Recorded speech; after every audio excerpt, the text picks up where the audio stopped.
He was incredibly single-minded. He was incredibly focused on making something that would work really simply. If it was nothing but a phone, it would be a breakthrough. You can actually use it and use all of its amazing features because it's really, really easy to use. It's a very powerful phone that's super easy to use. He said, we've gone through the mouse, we've gone through the scroll wheel on the iPod, and now we're going to be doing touch.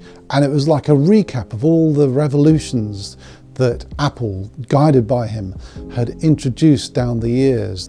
And although Apple wasn't the first company to do a touch screen, to do a mouse interface, it was the company which actually made it usable, which made people by the million start to think about using it in this way. And that's really the thing where you realize that Steve Jobs could drive what the industry did, that he was the person who could make things happen again and again, that it wasn't just chance that he happened to be at Xerox PARC and that he took up the idea of the mouse, that it wasn't just chance that the iPod had this scroll wheel which meant you could navigate through thousands of songs really quickly.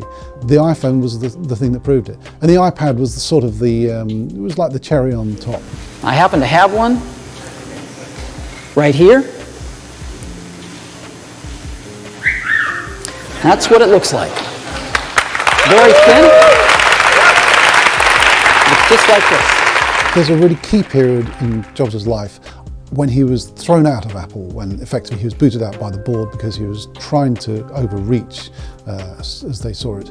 He went and set up a company called Next Computer, which he wanted to be a better than Apple thing, and he wanted it to sell computers to education and do even better. At the same time, he got hold of a little company that George Lucas was selling off called Pixar, which was computer animation, which he sort of got as almost as a sort of a job lot. It was just cheap. To infinity and beyond! What he learned from Next Computer was that there are some things you really have to do well if you're building hardware. He learned from that about failure.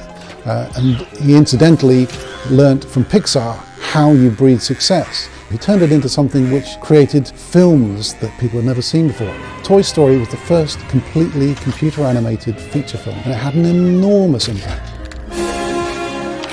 If you look back over his life, he revolutionized 3 businesses. There's computers, or they created the first personal computer, and then they had the mouse and so on. He revolutionized the film business because computer animated films just weren't known until he made Pixar into something. And music as well, the whole music business, which was dying on its feet because of Napster in 2000. The creation of iTunes and the iTunes Store in 2003, they only expected to sell 1 million songs from that in the first year, Apple in the record business. And instead they sold 7 million. They sold the first 1 million songs in the first month. So Apple completely changed the face of digital music. Last week, we sold our 4 billionth song. Isn't that great?